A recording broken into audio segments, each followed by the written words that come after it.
where else are you from? Well, I'm up on the central coast of California now, so I'm Oh, just wow. outside Monterey. Oh, and Kip, and you're out there in Texas, I'm in the Panhandle. in the Panhandle. All right. Ooh, man, it's no anyway. I'm sorry. Well, let's just go ahead and preface. Welcome to the Jungle Cruise Skip reunion for 2020 Hey, Tales from the Kingdom. I'm your host, Alex. You've been seeing me all week. You see me a lot this week and before getting this thing prepped up. I feel like I'm Casey Jr. I'm just sort of, I think I can. I think I can. I think we're trying to get this stream up, up the hill. And we're pulling all these cars and it's tough, and we're finally doing it. So we finally got it together, and I just want to thank you guys so much for being a part of it right now. Jesse Banda was a Jungle Cruise skipper and lead when I showed up to the park in that's right. '99. So you'd Yeah. already been there a while. Yes. Now, Yeah, I sure had. when was your hire date? Everybody remembers their hire date. Yeah, 10 I 10 came in. 98. Yeah, I came in 1996. Kip, So, hire date. Oh, the first time was March 26, 2004. Yeah. Jungle. Anyway. Wow. So yeah, it's I just remember it. I remember I hired in with Tom McHugh, and I think John Patrick came in a couple days, like a week later. you guys were a great class when you came in. We were fun. We were fun. Plus we all went to high school together. We decided, hey, we're gonna go and get jobs at That's Disneyland, right. and so we grew up that's right. together. And That's right. yeah. So now Jesse, you were a lead by the time I got there. You'd already been Yeah. trained, not just on Jungle. Where else were you? I was also Big Thunder Mountain Railroad and the wonderful attraction that lasted less than a year in Tomorrowland, the Rocket Rods. Oh, the Rocket Wrecks. Yes, they almost. Yeah. I think they almost got through one full completion, right? One full. rotation? Close. Yeah. It was Very almost close. there. But what else? And then other stuff around Adventureland, of course. We also ran the Enchanted Tiki Room. Mhm. We were in charge of the Treehouse, both when it was Swiss Family and then when it got transitioned into Tarzan. And then there were other times I would just help with a ton of other stuff just on the entire west side of the park. Oh, absolutely. Now, Kip, you hired in a little bit later. And what attractions did you work? Well, I worked Jungle, of course, and then like Jesse was saying, Tiki Room. When I got there, the Treehouse is kind of like on its own. It was its own little, and we'd go walk through every once in a while, but nobody was there. It wasn't part of a rotation or anything, like I know it has been in the past. And then Big Thunder, I worked Big Thunder about almost as much as Jungle for a while, because we went down in 2004. We went down for refurbishment for the 50th anniversary. Right. So, and I didn't have a place to go. I didn't want to go to Indy. So I begged managers. I said, please, can I go to Thunder Mountain? And at that time, you had to have a year of attraction knowledge to transfer to another attraction. Right. I'd only been there 6 months, and they acquiesced and let me go over there to Big Thunder. And Thunder's a lot of fun. I really dug it over there. Did you both hire in at Jungle? I did. I hired in originally at World of Disney, downtown Disney. Oh, okay. So the most miserable 8 months of my life. I bet. I bet you there's some parking lot people that would like to battle you on that one. But well, I mean, I couldn't argue that. That's for sure. I hired in October 10th, 1998, and my first attraction was Pirates, and all I wanted was Jungle. And I think the reason why they didn't give it to me was because all I wanted was Jungle. So I would remember I would bug management and people and trainers and try and get trained on Jungle. And I remember Pirates went 101. And for those of you watching that don't know 101, that just means the attraction is down. There's some issue that they have to resolve before they can get started again. So Pirates was 101, and we had to literally get people off the boats and escort them through the tunnels and get them back into the beautiful part of the park. And I just felt like I really, I took a lead there. And I mean, I was literally, this is back when, I'm sure it was not politically correct, but, kids that were afraid to get out of the boat, picked them up and put them on land and, and that kind of stuff. And I don't know if that's what helped, but I remember working with Lisa Chavez. Oh, okay. And I had some kid in my arms and I put him down and I said, have a good day, citizen. you know. And I turned to her and I said, "You think I could get trained on jungle soon?" And the very next week, it was on my schedule. Oh, that's beautiful. It'll work. It's really funny too, because you do have those people that really, really want jungle, and then you have those that really, really don't want jungle. It's definitely a two-edged sword. I love it when they have their 6 months and they've got to be there. They hate that place. And they Yeah, gotta be there. yeah, and I think 6 I months. think that's one of the things too with being on jungle is that you know, if you're just a guest in the park, or even if you're a new cast member and you're somewhere else in the park and you see the skippers and you see hopefully boats of people laughing, and they just think, oh my god, I really want to do that. I did theater in high school, I really want to do that. And then they get there and they're like, oh, I have to do more than just hold the microphone. Yeah, you do Wait a have to minute. do a lot more. I'm the talent. Yeah. Like, oh, excuse me, I've been in the boat for 3 trips, not a record. So, when did you end up leaving the park? I left in 2001, and I went to another theme park, and started a whole other career behind the scenes there.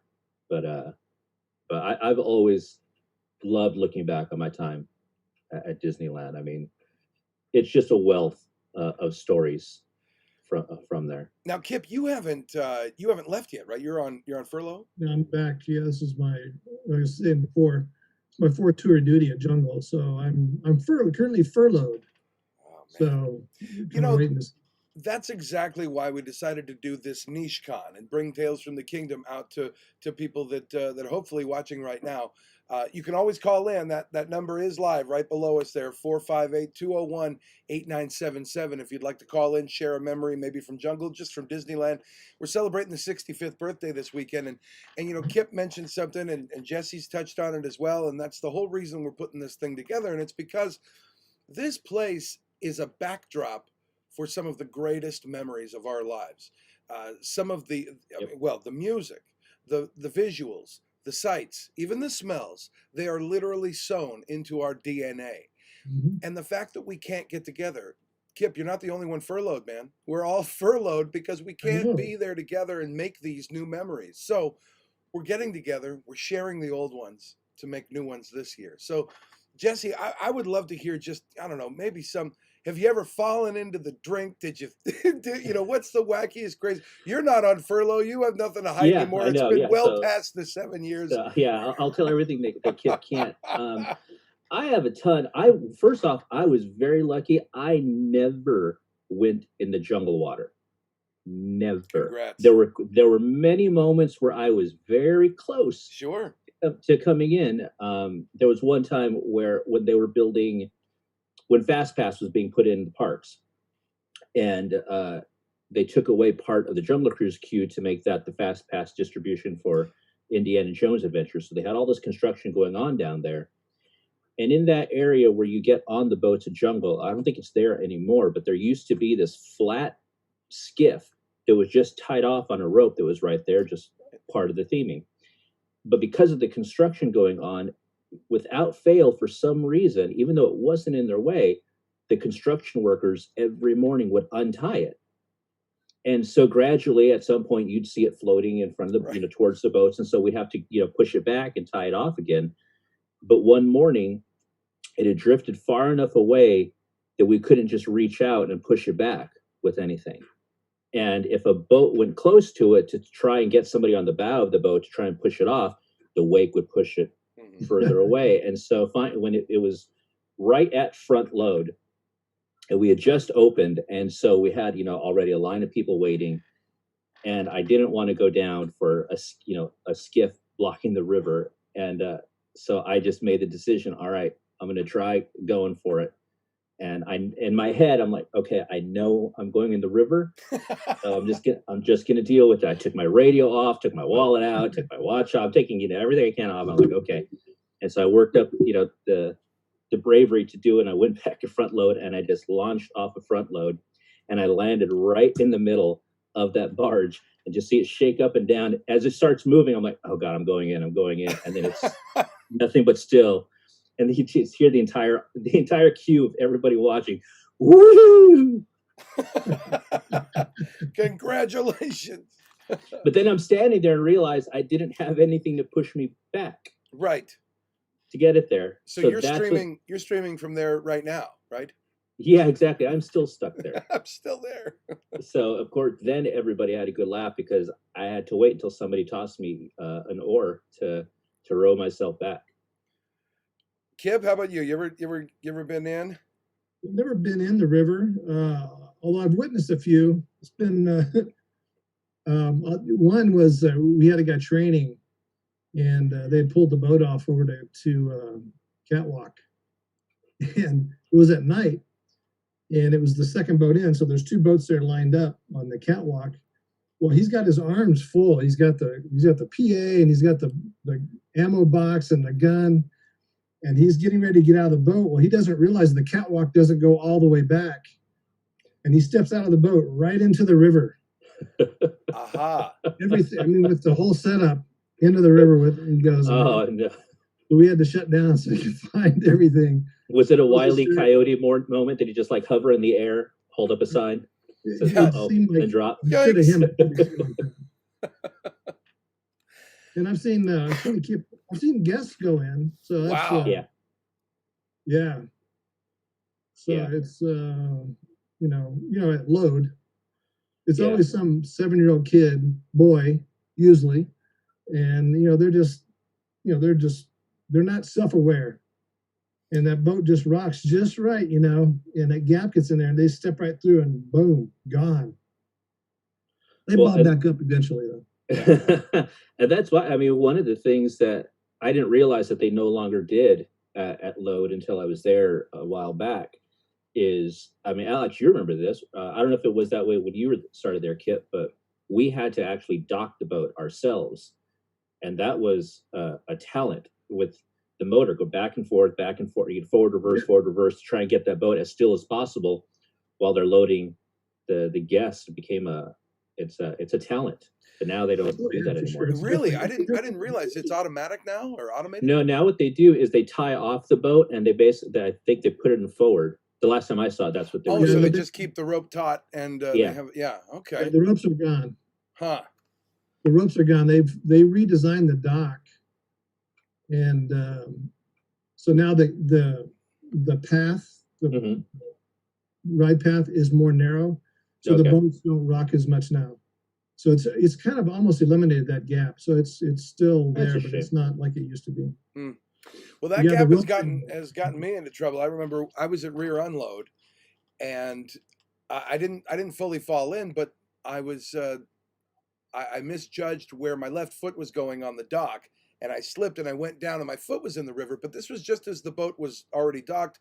The guests stood up on dockside, which of course leaned the boat directly on my ankle. Right. And I don't know if you remember sweet little Katie. I don't remember her last name, but she was just a little pixie of a person, and she was just wonderful. I loved working with her. She had such a great attitude and smile, but she didn't have an ounce of muscle on her.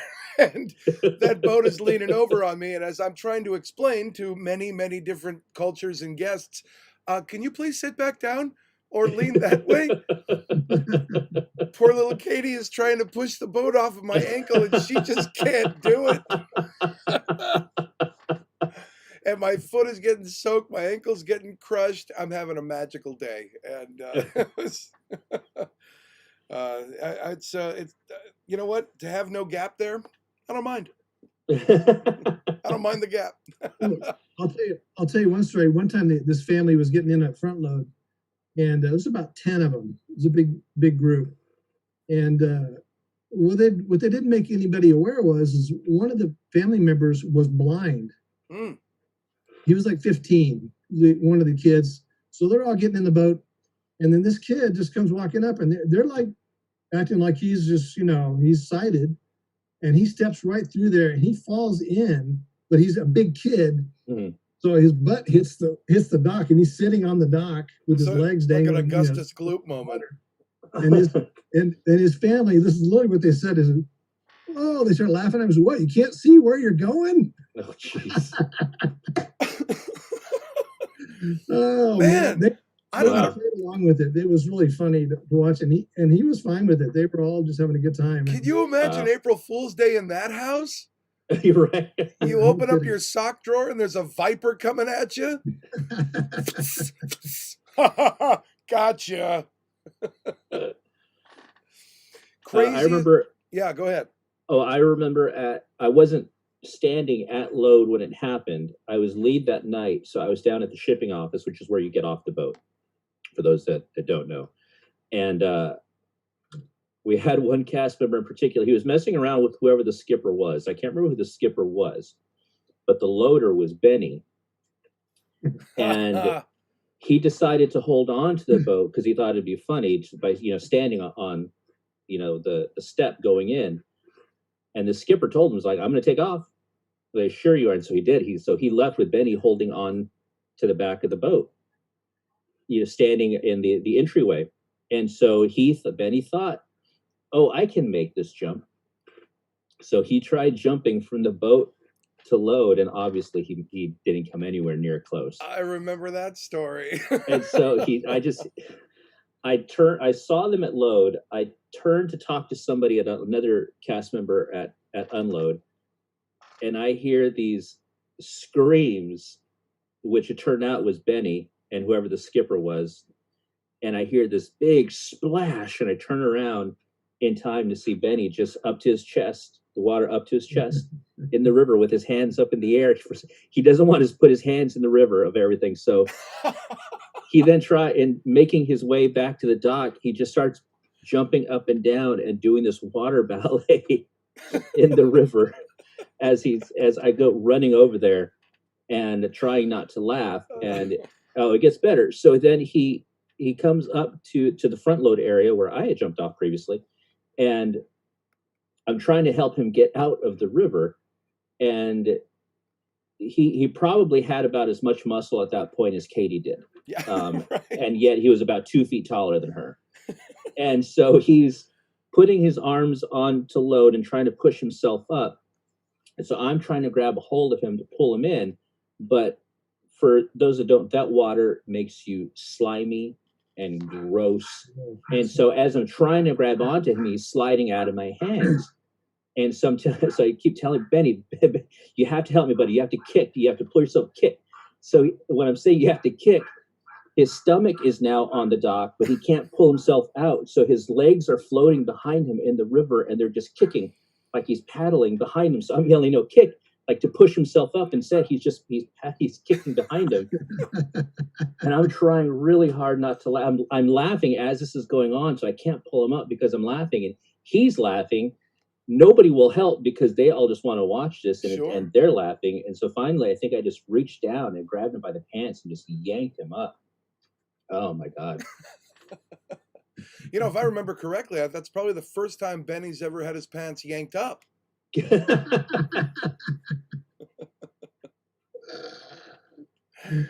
love that guy. Yeah, I remember when Grant took a dip and that walk of shame back to costuming. That was funny.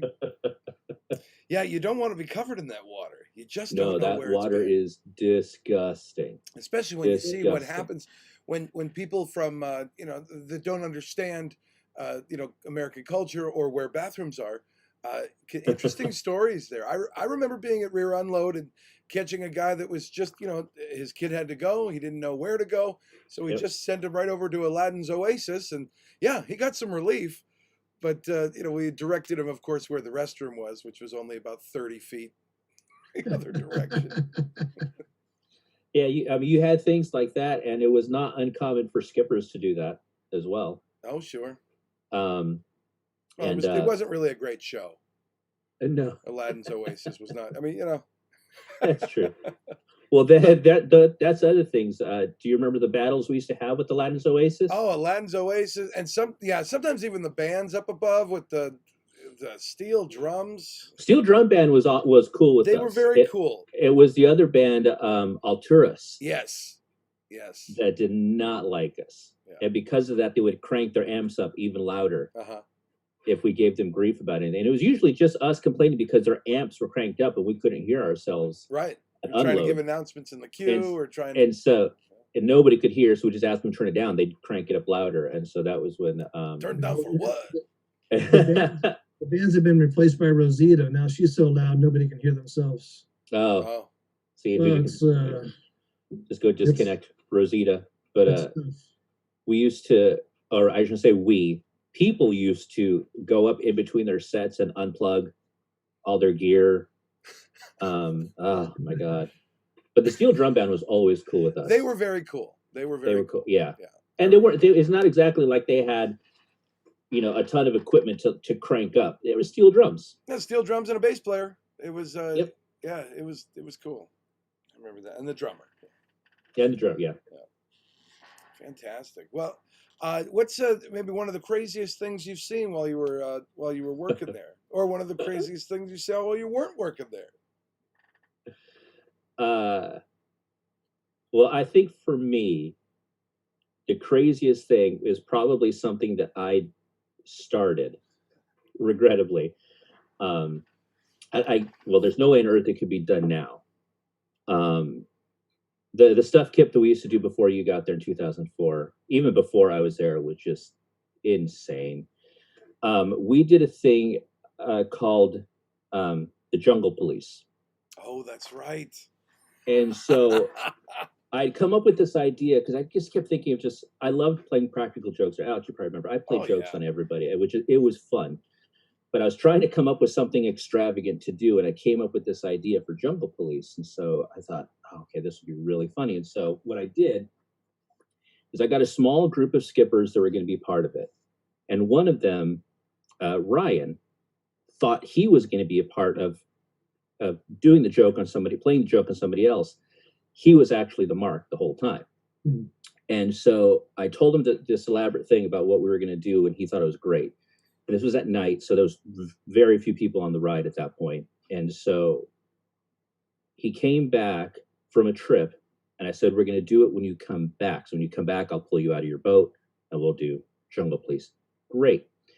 So he goes around on a trip, and the boat that was in front of him, when they get back, I jumped in and I took off, and I told the other cast members on the dock, tell Ryan I had to run away, I had to take off for something. I'll be right back for him to take another trip, and we'll do it when I get back. Okay, so he listens to that. So what we do is, since we're the boat in front of Ryan, we took off into the jungle as fast as those boats could go. And because it was at night, and most of the lights in the jungle at that point weren't really working, so if you parked in certain areas and turned your boat lights off, you couldn't see them there. And so we parked in front of Schweitzer Falls, right in front of the Gorilla and the Croc. And so when we heard him turn on the animation at the Gorilla camp right before that, obviously we knew where he was. So as soon as he came around the corner, we turned the lights on the boat, and they started flashing them on and off. We'd put red and blue gels on the floodlights on the outside. And then the person who was driving the boat with the spotlight was twirling it to make it look like it was, a light chaser. And so we get on the PA and we yell at him to pull over. And as we're doing that, the skipper on this boat, kids, don't try this at home or at Disneyland ever again. So we back up our boat really quick to him, and I grabbed a tow rope and I threw it on his boat, and I pulled him to us, and I tied our boats off together. And so I jumped onto his boat and I grabbed the mic out of his hand. Now, remember, Ryan has a boat full of guests as this is going on. So I'm standing in the jungle on the bow of his boat, and I grab the microphone from his hand, and I tell everybody in the boat, I said, folks, I'm sorry. So we're the Jungle Police. We've gotten reports that your skipper isn't funny. We need to take him into custody. So the other people who are in the boat stepped onto the boat and grabbed Ryan and took him off of the boat and put him on theirs and tied him up. We untied the boats, and they took off, and I finished the rest of his trip for him. And so, Great idea. and so at this point, the guests are just looking around like, what the hell is going on? And they figured, okay, it was going to end at some point, but no, I finished the whole trip. And we get back to the dock, and they had Ryan sitting on a chair. The manager at that time was also helping as well, and so they all had flashlights pointed at him like they were interrogating him. Fantastic. So he's sitting on a chair, he's tied, his wrists are tied together, his feet are tied to the chair, and they're interrogating him as the guests are walking off the boat. Oh my God, it was You know, so that that's was the coolest thing about coming up in a time before Facebook Live and the time before going on Periscope and Twitch. And, you know, granted, it's a wonderful time to be alive. And I thank you to all our viewers out there. We got people watching right now on YouTube. We got people watching on Facebook and Twitch. Thank you. Share your Disney memories. Give us a call. That number works. Your phones still actually do dial things. You don't have to text in. But people are, you know, that's the great thing about coming up in the time when we didn't have that, because we didn't have to worry about somebody posting this later on and it goes viral and all of a sudden you're out, or yeah, there's a and lawsuit, God forbid. yeah, We were able to have a little fun. yeah, and that's one of the things too that I talked about at a panel we did at LA Comic Con last year. We were sharing some stories, and you know, I just said there's just no way on earth you could get away with doing anything like that right now, because everybody has a video camera in their pocket. You'd have to treat a boat like a Dave Chappelle show. You turn those cell phones in a basket before you get on my boat, man. But I think one of the things that made it fun, you know, even going on safari, which we can talk about, you know, later. I'm sure, Kip, you probably have done that, but you know, Allegedly. that's true. I'm sure you haven't done that, is what I meant to say. But yeah, I'm sure you've heard about it. But because you didn't have everybody with, you know, the option of going live to the world at that moment, things like that became almost like, you know, Disneyland urban legends, because those people would get off their boats and they'd go tell their friend, like, oh my God, so we were on a boat and this other boat, they kidnapped our skipper and then they took him off. But oh yeah, sure, okay. It's earning a guest compliment the old-fashioned way instead of asking for it.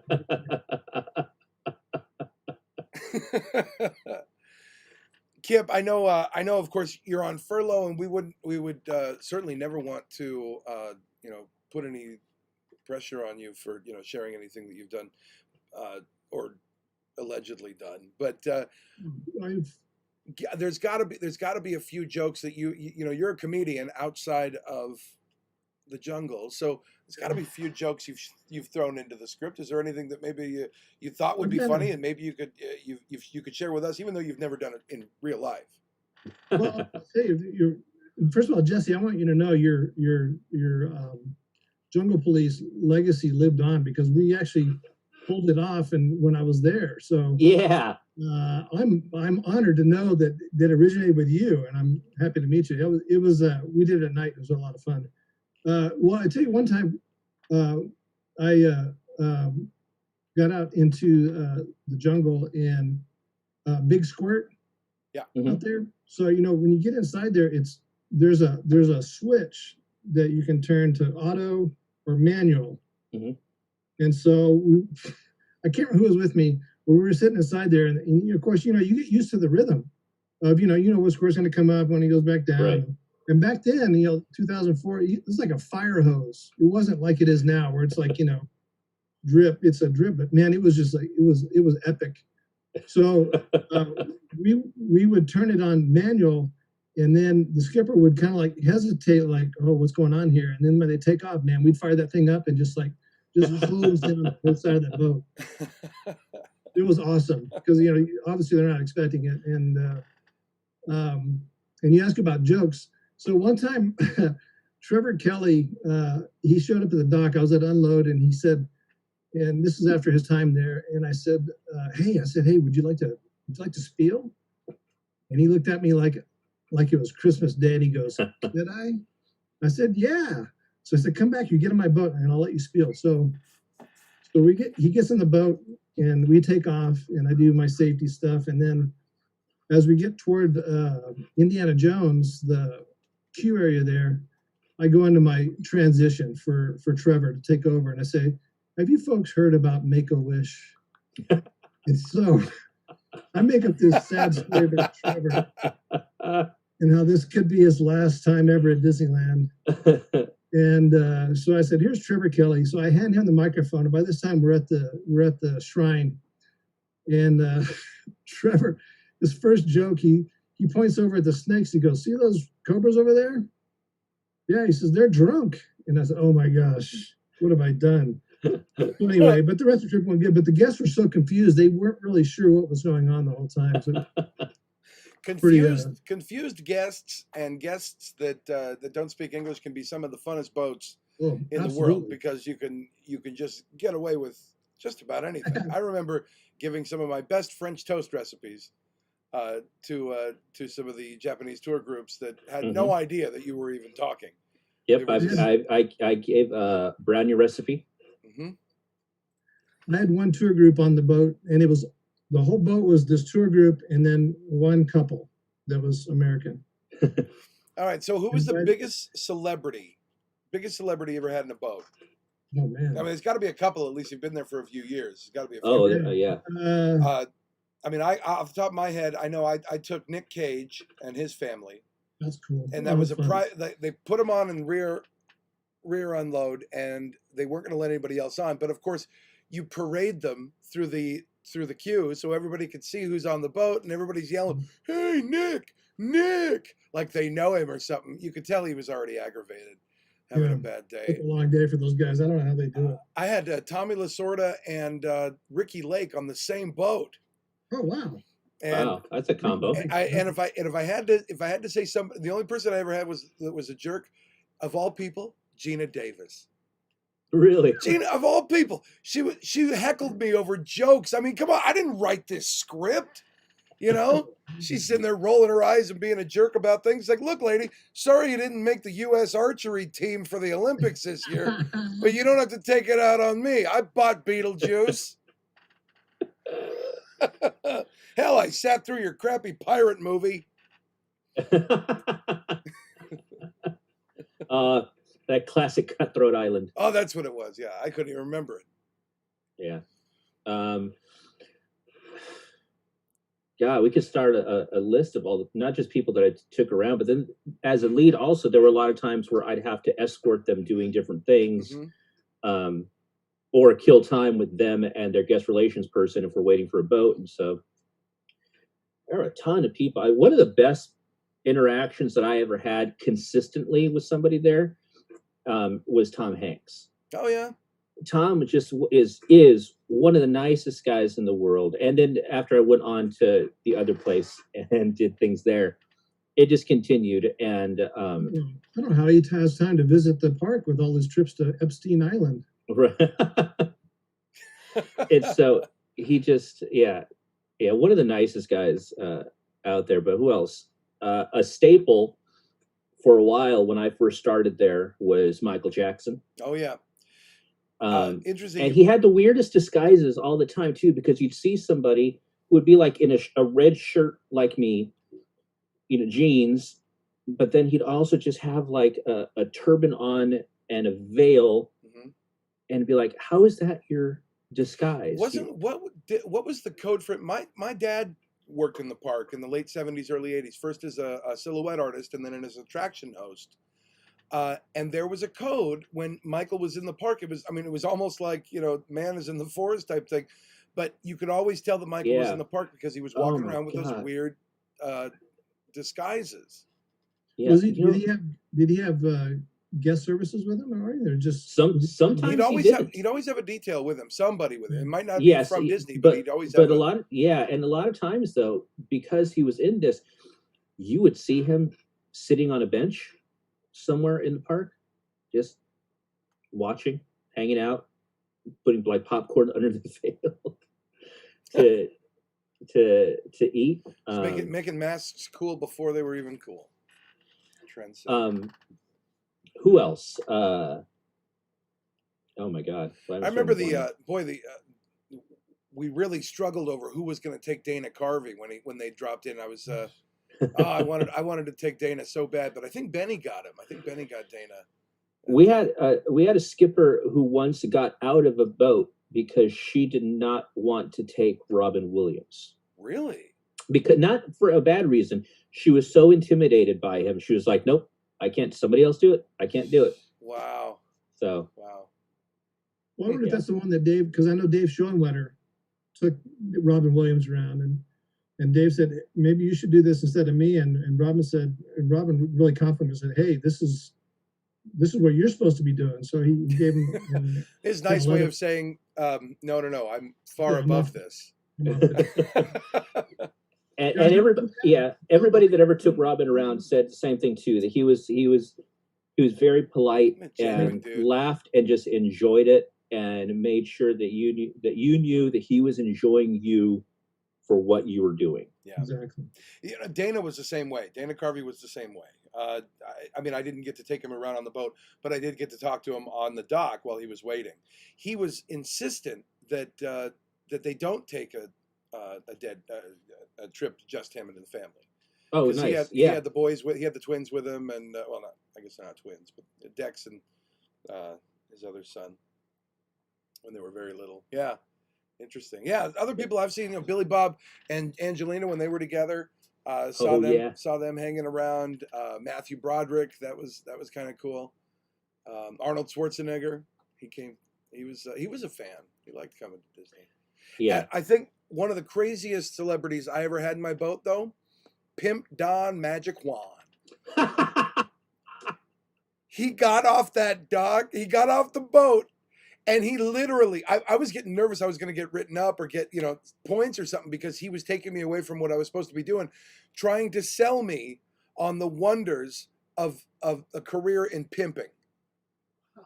He was telling me, he goes, hey man, you think you're making money here, dog? I can get you want 10 grand a week. I'm talking 10 grand a week.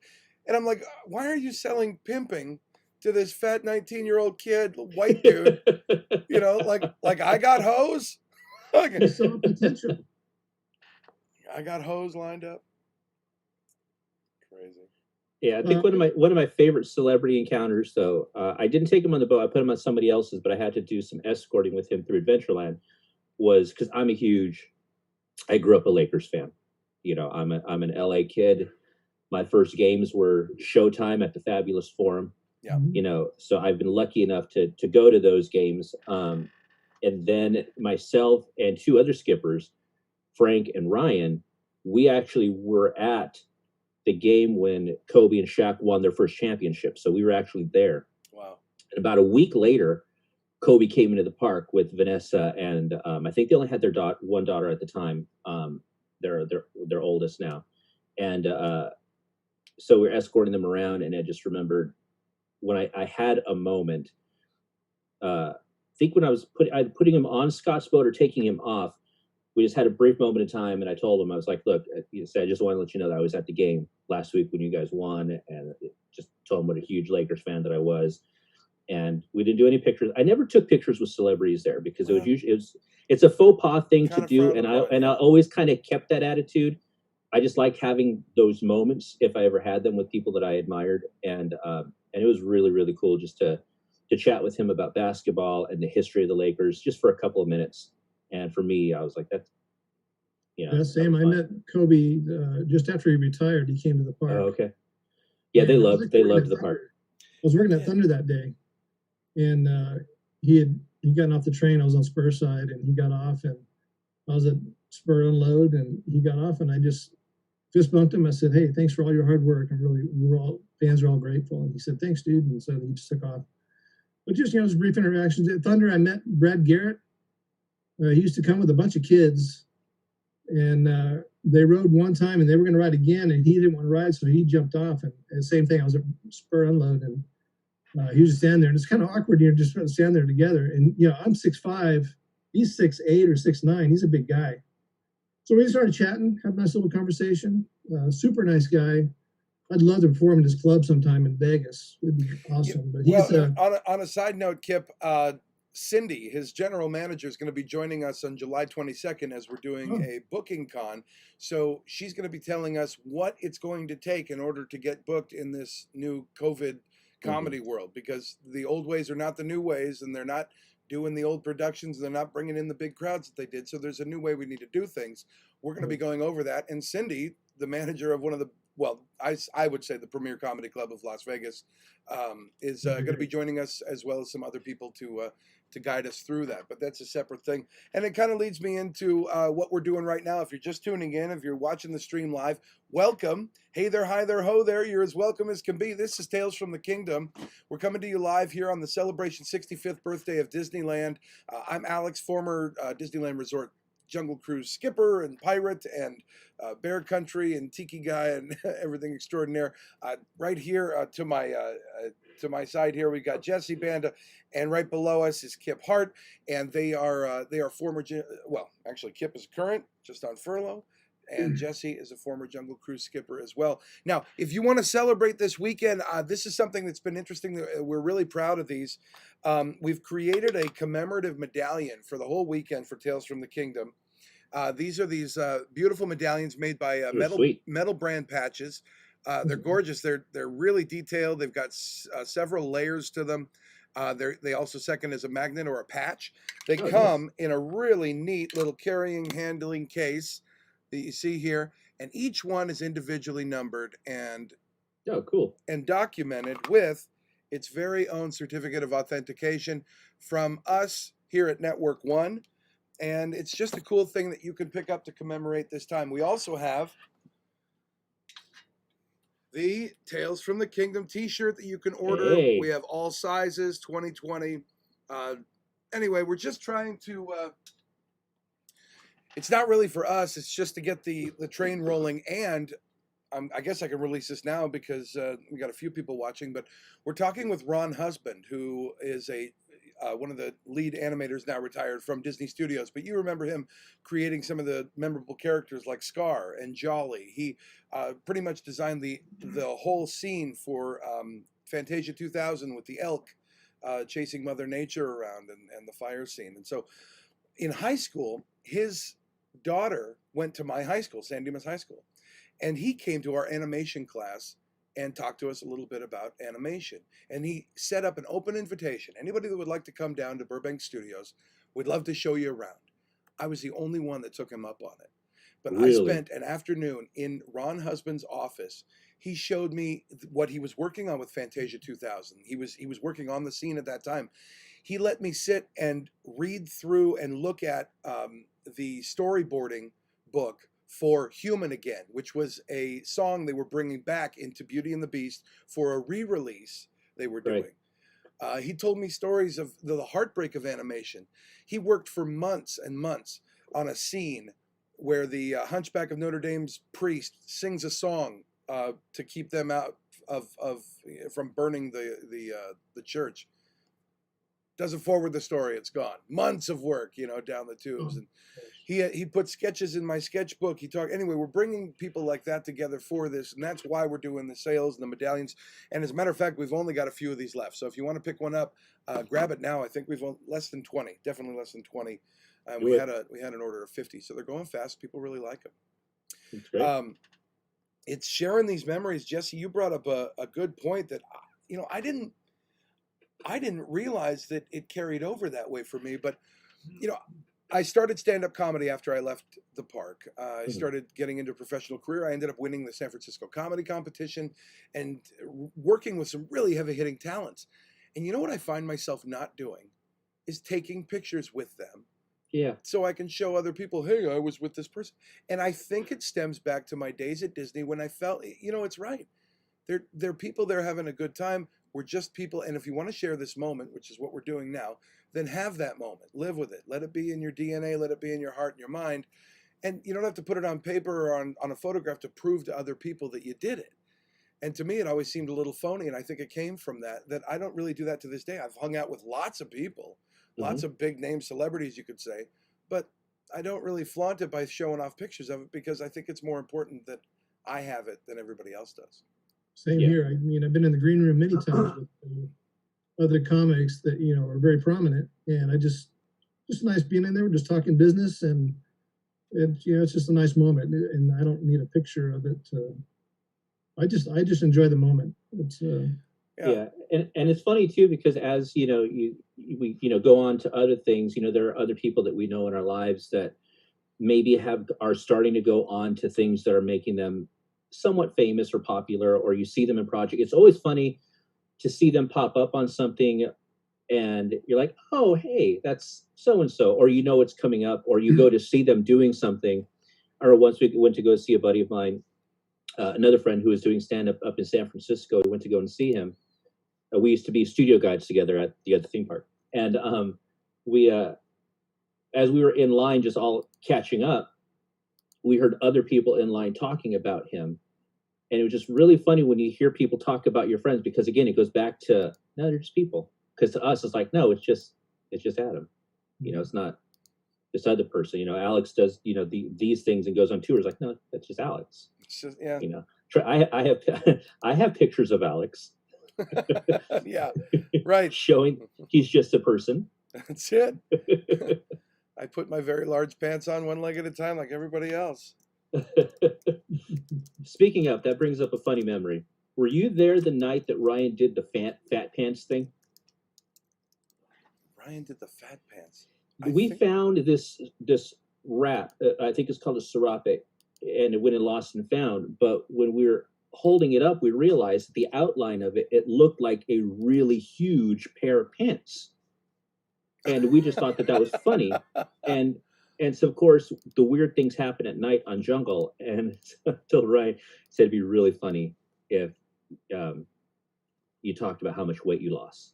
Yes. Oh, yes, yes. Okay. And yes. He goes, oh my God, that's great. And I can't remember who the skipper was that pulled in, but he grabbed it and went running up to the boat and just completely interrupted their unload spiel. Just so excited, holding them. And like I said, when he held them up, they looked like a huge pair of pants. Yeah. And he just was like, look at how much weight I lost. And everybody just lost it. And it just became the fat pants thing. And so we held on to that wrap for a little while before we actually ended up finally taking it to Lost and Found. Yes, I remember. Some of the greatest jokes were done at load and unload. If you've ever heard anything that you weren't quite sure was what is it? Approved. You're probably right. It wasn't. At that time, it was called SOP. SOP. That's what I was looking for. Yeah. Standard operating procedure. There was a lot of great lines. One of my favorites was you'd be pulling up to the dock, and somebody in the last boat or earlier in the day, they'd left a baby bottle, and somebody would walk up and they'd hand the skipper the bottle, and it would be something like, "No, thank you, I'm trying to cut down," or just something a little quirky and interesting that other people just pick up on. So, I used to do this. Every once in a while, I do this bit at load, and like for the front loader, and I'd say, "Hey, Heather," I said, "Did your mom ever get out of prison?" Just some stupid bit like that.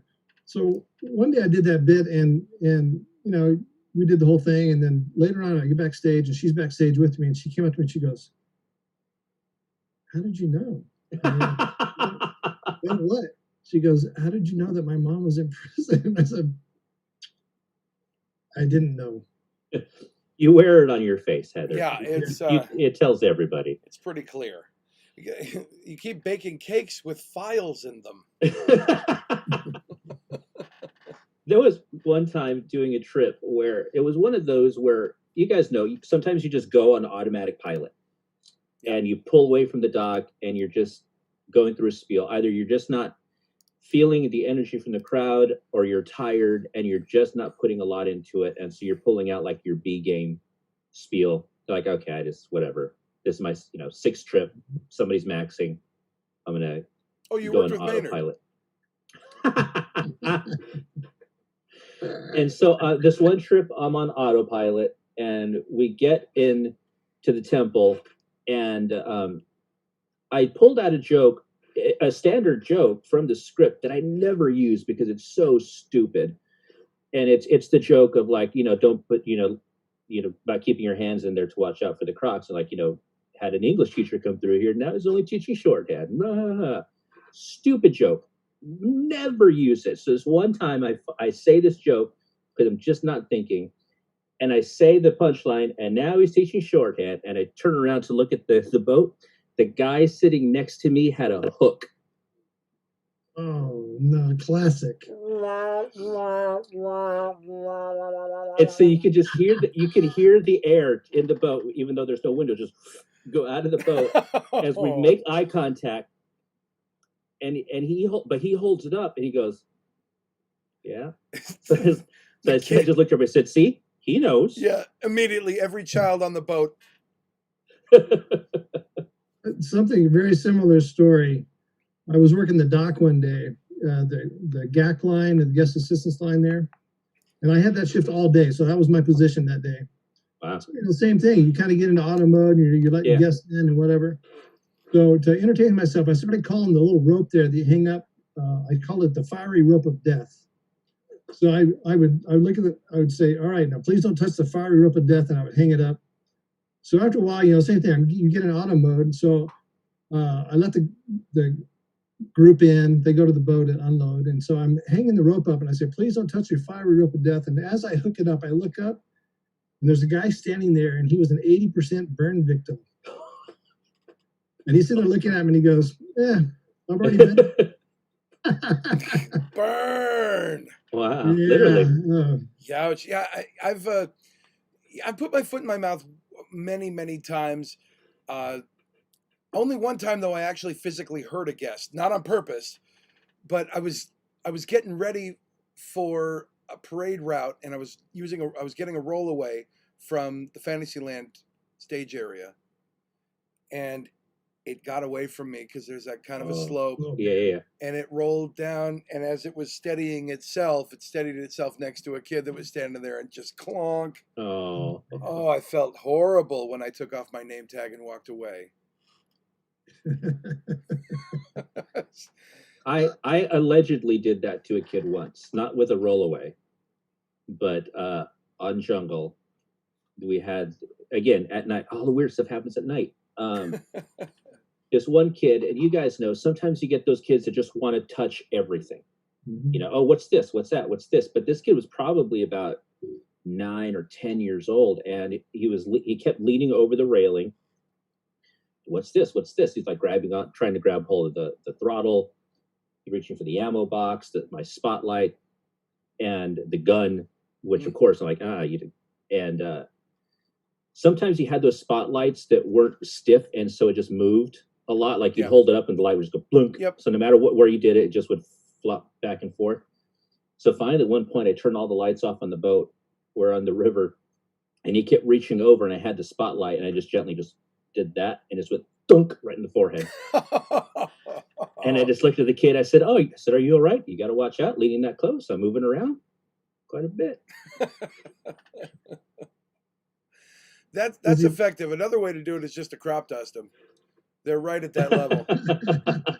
They're right at that level. It's perfect. You could I love that too, when you're making your way in there and you're just like, and you can just see the expressions on their people's faces change. Yeah. As it's wafting down the boat. Right. What in the world? Hey guys, we are live right now talking with ex-Jungle Cruise skippers and current Jungle Cruise skippers in a Jungle Cruise skipper reunion on the 65th birthday at Disneyland here. Tales from the Kingdom 2020 with Network One. I'm your former Disneyland Resort cast member, Alex. You could call in live and share a memory real quick. We're going to be wrapping it up here in a few minutes, so if you guys want to get those calls in, say happy birthday to Disneyland, or if you have any questions about Jungle or maybe something you've always wanted to know, I'm sure we could probably answer something. You can call us at 458-201-8977. Jesse and Kip, Kip, do you have any, do you have any information, any idea when things might be getting back to normal? Are you? Nothing. They haven't. They were preparing to call people back about a month ago. They were giving us updates on, get ready. We're going to start calling people back. And then the second wave, I guess, hit. And then since then, there hasn't been any information. But they were, they're working with the union, trying to get things, dialed in as far as keeping everybody safe. And looked like they had a pretty good plan laid out. And then second wave hit, and then just so everybody's in Best laid plans. My goodness. Now, Mhm. forgive me, Jesse. I'm Mhm. not too caught up on. I had to turn off the news. You know, as soon as I heard my wife fantasizing about Dr. Fauci, I'm like, that's it. We're done. Is California completely shut down? Yes and no. I haven't done anything for it, but for about maybe 2 weeks, they were allowing certain businesses to do more. So some restaurants, could have the indoor dining with distancing. Gyms and fitness centers were opening, and about 2 to 3 weeks after that, which would have been this past week, is when they closed down, said those operations had to stop. And for about a good month and a half now, I think, masks have been mandatory across the state. Um, but there are some things that are still open, which is typical for most places as far as necessity goes. But Now, yeah, but for the wearing most part, a mask on stage, Kip, doing your work. You gonna be able to cut it? I mean, I could do it. It's a terrible show. I Isn't think it? it's awful. I mean, I think the point of Disneyland is to transport you from the outside world and to put you in a place where you feel safe, where you feel disconnected with what's going on out there. And it's a fantasy. I mean, it's just a place where you can be and not have worries. You know that And you bring up a I good think point. if you I kind worked. I finally got a comedy gig last weekend. I got one tonight, as a matter of fact. I'm going to be in the beautiful city of Grants Pass, Oregon, tonight at the hey, 238 bar. Yeah, it's not an A of, club, but boy, it's paying the bills. Thank God. Last weekend, I was at one of our local casinos here. As a matter of fact, I think no, Kip, I worked another gig with you, but anyway. Um, at the bar area to separate the regular customers from the bar people that were fixing their drinks and food was a plexiglass plate. Maybe, I don't know, 14 by 9, something like that. If that stops COVID, could we just encircle the park with a plexiglass plate around the berm, and then everybody is safe in maybe make it an extra 6 inches. not to Just get good not to get measure. political, but if we're going to get silly about it, let's get silly about it. It's not like COVID is some mime sitting there looking at a plexiglass plate, going, "What, what? I'm I'm stumped." When they put those things up, it reminds me of the Simpsons movie with Cletus and his garbage trying to get into the lake. I can't. I simply can't. This just seems dumb. It's I, never I going want away. everybody to be safe. If wearing a mask is safety, you're right. But bad show. Bad show. It's it's I don't know. I mean, I can do it. I mean, the PAs are bad enough as it is. Can you imagine with a mask on trying to spiel? I You just know, I just I've spent a lot of time around people with masks lately, and the number one word I hear from them, huh? yeah. What? Huh? Huh? Everybody's walking around like Kenny from South Park. So yeah, I mean, it's adaptable. It's just going to be Yeah, we got to do it. yeah. And like I said, for everyone else's safety and everyone else's health, that's great. I just got into the cruise ship line comedy gig in December. Got right out of it in March through no Timing. choice of my own. But I've had it and gotten over it, and I think a lot of it is because I'm young and fairly healthy and strong, and so I think what I want to take away from it is it's not a death sentence, not for everyone anyway, and it's it's something. Yeah, like you said, we got to deal with it. We got to get back to normal, and one day, hopefully, we'll get back to the park and we'll see people's smiling faces versus some dystopian nightmare with Yes, Bane in front of us. Printed smile. They might do a printed smile. That might be kind of nice. Yeah, there you go. I've seen some of those. Yeah, those aren't bad. On Facebook. We've got masks for sale here, but I don't think they're appropriate for our DisneyCon. Hey, you guys, I'm going to wrap this up here because we got a little bit less than a minute left. But gosh, I want to thank you so much for your time, and for, Absolutely. I mean, really for your service. You know, yeah, it was a paid job, but boy, imagine how many home videos that we're on. Imagine how many home recordings when people go back and they look back at these memories that they had, how many pictures we're in. How disappointing is that? Yeah, it's true, you know, especially with these faces. But um, you know, it's something important because, and this is why we're doing this whole thing. Life is just a series of moments. You go through them, you have them, you don't get any back, and you're never promised another one. All we have are these. And gentlemen, the times and the moments that we've shared together, Jesse and Kip, I know we didn't work together, but we've spent time together on and off stage and in the park. Those moments that we've shared, nobody can ever take those away from us. They couldn't, you know, we can never get them back. They were perfect, and they are just as they are and just as they were. And it's so important that we get together and remember that, yeah, they really did happen, and weren't they wonderful? So thanks for sharing this moment with me and all of our viewers and the people that love Disney and what it brings to our lives every day. Thanks Yeah. for inviting. Thank you very much. Like I said at the beginning, you know, being a skipper, you're brought into a family and a fraternity. It's very exclusive, but once you're a skipper, you are always a skipper.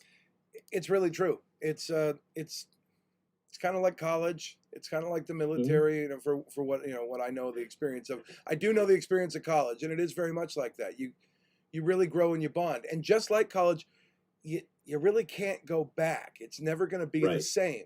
It was the people, it was the time, and certainly the backdrop, but it was really the people that made it. And Yep. so thanks for making it for me, Jesse. I appreciate you My pleasure, buddy. I love you, buddy. sharing those moments. Love you too. Kip, thank you, man. And I look forward to hearing your spiel very soon when we get back to the park and get back to normal. Same here, Pally. Expect me there. It's good to meet you finally. Pleasure indeed. Yes, Jesse. Alrighty.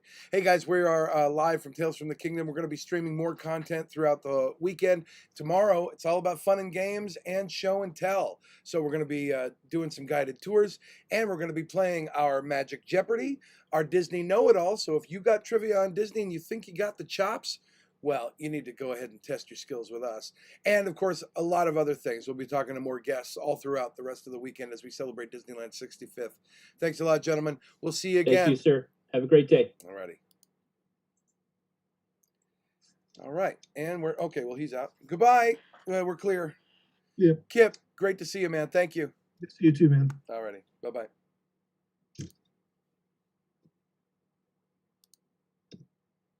It's not letting me leave. I want to leave, but it's not letting me. You. Leave me. It's like Hotel California. You can check out anytime you like, but you can never leave. Hey, we hope you never leave. Thanks a lot so much for joining us for this Jungle Cruise Skipper reunion. I'm Alex. I'm going to be posting more content for you later throughout the day. So stick around here and, well, just show your love for Disney. We really appreciate you guys watching. Thanks a lot. We'll be back later on and tomorrow for fun and games with a Disney theme.